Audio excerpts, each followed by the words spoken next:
ارشاد بٹی صاحب نے مفتی طارق مسعود صاحب کا تفصیلی انٹرویو کیا، جس میں مجموعی طور پر مفتی صاحب نے نہایت ہی علمی انداز سے دلائل پیش کیے، اور مفتی صاحب کی مدلل گفتگو کو علمی حلقوں میں بہت سراہا جا رہا ہے۔ اپنے اور غیر سب ان کی تعریف کر رہے ہیں، اور انٹرویو کے بعد کمنٹ سیکشن میں بھی مفتی صاحب کے موقف کی پذیرائی کی گئی، لیکن چند مقامات ایسے ہیں کہ جن میں یا تو بات کو مکمل طریقے سے واضح نہیں کیا گیا یا سمجھنے میں کمی رہی، اس لیے ضروری سمجھا کہ ان موضوع کے اوپر گفتگو کی جائے تاکہ عوام کے اندر جو شکوک و شبہات اور الجھنیں آ چکی ہیں ان کا خاتمہ کیا جائے۔ آپ یہ سوال سماعت فرمائیں اور مفتی صاحب کا جواب بھی سماعت فرمائیں۔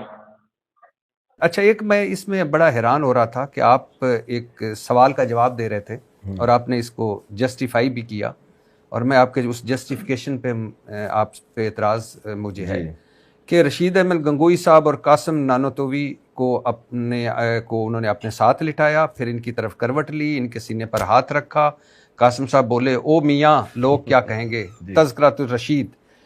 اچھا، یہ اگلا میں، اچھا تو آپ نے کہا کہ یہ لوگ فوش مذاق بھی کر لیتے ہیں، لکھنے والے کا مطلب یہ نہیں کہ اتنے فری تھے کہ فوش مذاق بھی کر لیا کرتے تھے، اچھا یعنی اتنے فری تھے فوش مذاق ہو جاتا۔ اب دونوں بزرگ ہیں، جی دونوں بزرگ ہیں، اور دونوں بزرگ فوش مذاق کر رہے ہیں، اور آپ لکھنے والے پر اعتراض اٹھا رہے ہیں، تو یار اگر انہوں نے فوش مذاق کر لیا تو آپ نے کیوں لکھا؟ غلط کیا، نہیں لکھنا چاہیے تھا۔ ہم کب کہہ رہے ہیں؟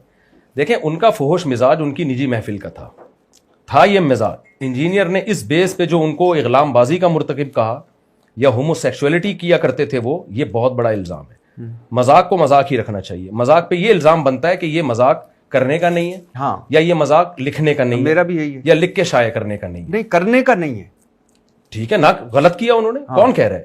لیکن اس کی ایک دیکھیں مثال پتہ ہے کیا ہے؟ رشید احمد گنگوہی تھے یا دوسرے بزرگ تھے، ان کی آپ سیرت اٹھا کے دیکھیں، ان کی کتابیں دیکھیں، ترمذی کی جو انہوں نے عربی میں شرح لکھی ہے الکوکب الدری کے نام سے، وہ آپ پڑھ کے دیکھیں، بے شمار اسلام کی خدمات ہیں۔ ایک شخص کسی شہر میں جاتا ہے، مولانا ابو الحسن علی ندوی نے بڑا دلچسپ واقعہ لکھا ہے، ایک شخص کسی شہر میں جاتا ہے، دیکھتا ہے وہاں خوبصورت باغات ہیں، خوبصورت چشمے ہیں، بڑے بنگلے ہیں، اور ہسپتال ہیں، اور اسکول ہیں، اور پولیس کا ایک خوبصورت نظام ہے، 20 چیزیں۔ دو جگہ اسے نظر آیا گٹر کے ڈھکن نہیں ہے، گٹر ابل رہے ہیں۔ وہ آ کے جو اسٹیٹمنٹ دیتا ہے وہ کہتا ہے ایسا گندا شہر ہے، گٹر کے ڈھکن ابل رہے ہیں، گٹر کے ڈھکن ابل رہے ہیں، گٹر کے ڈھکن ابل رہے ہیں۔ صبح و شام وہ یہی کرتا رہتا ہے۔ تو یار یہ تجھے دو گٹر کے ڈھکن کے علاوہ کچھ نظر نہیں آیا اس میں؟ اسی چیز کو کیوں بار بار ہائی لائٹ کر رہے ہو؟ ہم نے کب کہا کہ بزرگ سے کوئی غلطی نہیں ہو سکتی؟ بزرگ دودھ کے دھلے ہوئے ہوتے ہیں، بزرگ فرشتے ہوتے ہیں۔ ہم نے خود اپنے شیخ مرشد مفتی رشید احمد صاحب کے بعض مسائل کو غلط قرار دے کے اس کے خلاف فتویٰ دیا ہے، اور بعض اعمال کو بھی ہم نے غلط قرار دیا کہ ان کا یہ ایٹیٹیوڈ جو تھا ہماری خیال میں یہ شریعت کے مطابق ٹھیک نہیں تھا۔ لیکن اس بیس پہ آپ کہنا کہ وہ معاذ اللہ کوئی اغلام بازی باز تھے اور یہ اس طرح کے غلیظ لوگ تھے وہ، اور ساری خدمات ان کی آپ ایک طرف رکھو، جو انگریز کے خلاف انہوں نے، جو ان کے اکابر نے جہاد کیا، انہوں نے جو انگریز کے خلاف، جو انگریز مدارس کو ختم کر کے اسلام ختم کرنا چاہتا تھا اس کو بچایا، پوری دنیا میں دینی مدارس کا ان کے شاگردوں نے جال بچھایا۔ ان کی اگر میں سیرت پہ کہنا چاہوں 2-4 گھنٹے بھی کم ہے، تو اس میں آپ کو صرف ایک یہی واقعہ نظر آ رہا ہے، اور ہم اس واقعے کو ڈیفینڈ نہیں کر رہے، ہم کہہ رہے ہیں نہیں کرنا چاہیے تھا ایسا مذاق، اور اگر کر لیا تھا تو نجی محفل کی ایک بے تکلفی تھی، تو اس کو لکھنا نہیں چاہیے تھا، لکھ دیا تو شائع نہیں کرنا چاہیے تھا، تو ختم ہو گئی بات میرا خیال۔ آپ نے ویسے اس اپنے ویڈیو کلپ میں یہ نہیں کہا کہ ان کو ایسا مذاق نہیں کرنا، آپ نے لکھنے والے پہ جو مجھے اعتراض تھا، جی میں اس کے حق میں، مجھے دونوں میرے لیے قابل احترام بزرگ ہیں، لیکن آپ کو وہاں یہ کہنا چاہیے تھا کہ یہ فوش مذاق بھائی نہ کرو، لے مین بیٹھے ہوتے ہیں نا آپ کے سامنے۔ تو وہ آئندہ میں انشاءاللہ یہ بھی کہہ دیا کروں گا، آپ تو کہہ دیا نا آپ کے چینل پہ، ٹھیک ہے۔ اب آپ کو میں بتاؤں کہ یہ جو عمل تھا محض تبرک کے لیے تھا۔ مفتی صاحب نے اپنے علم کے مطابق جو یہ جواب ارشاد فرمایا کہ ان کو یہ نجی محفل کے معاملات سے لکھنے والے کو، قاتل کو لکھنا نہیں چاہیے تھا، شائع نہیں کرنا چاہیے تھا، لیکن در حقیقت بات یہ نہیں ہے۔ ہو جاتا ہے بندہ، ضروری تو نہیں ہے کہ ہر وقت ایک بات ذہن کے اندر مستحضر ہی ہو، بندہ ہر سوال کا، ہر جواب کا علمی، ہر سوال کا جواب کا استحضار رکھتا ہو۔ بسا اوقات کچھ ایسی باتیں ہوتی ہیں کہ جن کی طرف التفات نہیں ہوا ہوتا۔ اب دیکھیں یہ میں نے عرض کر دیا کہ محض تبرک کے حصول کے لیے تھا، اور یہ بات میں نے اپنے پاس سے نہیں کی، آپ احادیث کی کو دیکھیں گے، آپ حضور صلی اللہ علیہ وسلم کی سیرت مبارکہ کو دیکھیں گے، صحابہ کرام کے افعال کو دیکھیں گے، آپ کو یہ بات ملے گی۔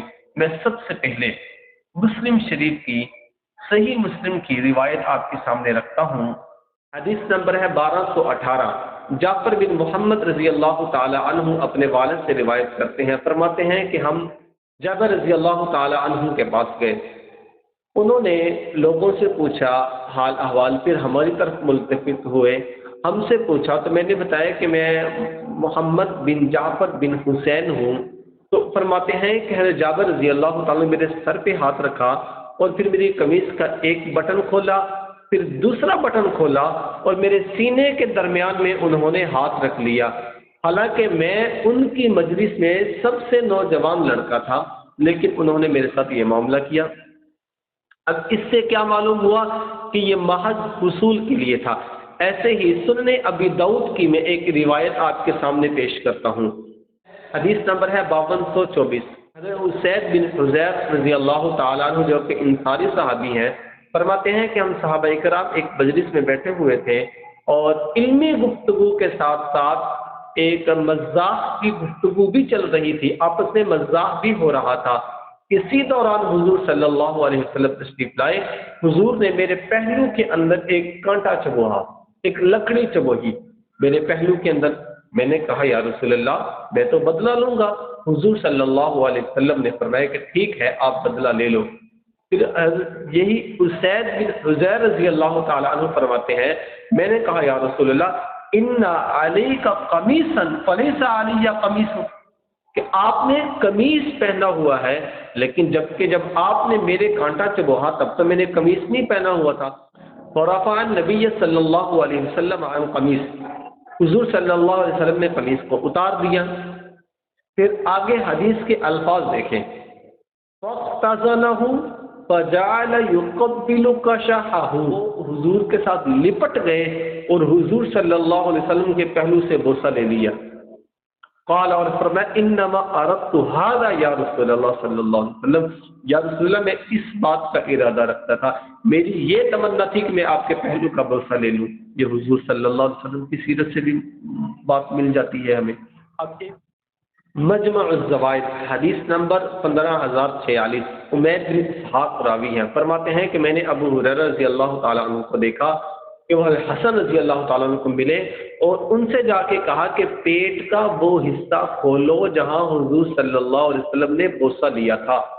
حسن رضی اللہ تعالیٰ عنہ نے اپنے پیٹ کا وہ حصہ کھولا اور حضرت ابو ہریرہ رضی اللہ تعالیٰ عنہ نے حضرت حسن رضی اللہ تعالیٰ عنہ کے ناک کا بوسہ لیا۔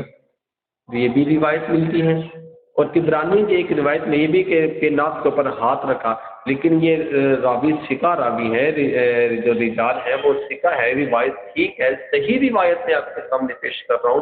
اور حضرت سنن ابو داؤد کی روایت تو معروف اور مشہور روایت بھی ہے، تینوں روایات صحیح ہیں، لیکن ان روایات سے ہمیں کیا سبق ملتا ہے کہ محض تبرک کے حصول کے لیے یہ عمل کیا جاتا تھا، لیکن کچھ لوگ جو دین کے دشمن اور دشمنان اسلام ہیں وہ ان معاملات کو، ان افعال کو کم علمی کی وجہ سے یا دانستہ طور پر جان بوجھ کر قصداً بزرگان اور اولیاء اللہ اور نیک لوگوں کی نفرت ہمارے دلوں میں بٹھانے کے لیے ایسے اعتراضات اور سوالات کرتے ہیں۔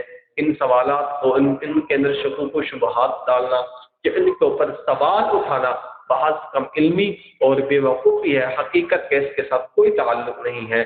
اللہ رب العزت ہمیں عمل اور سمجھ کی توفیق عطا فرمائے۔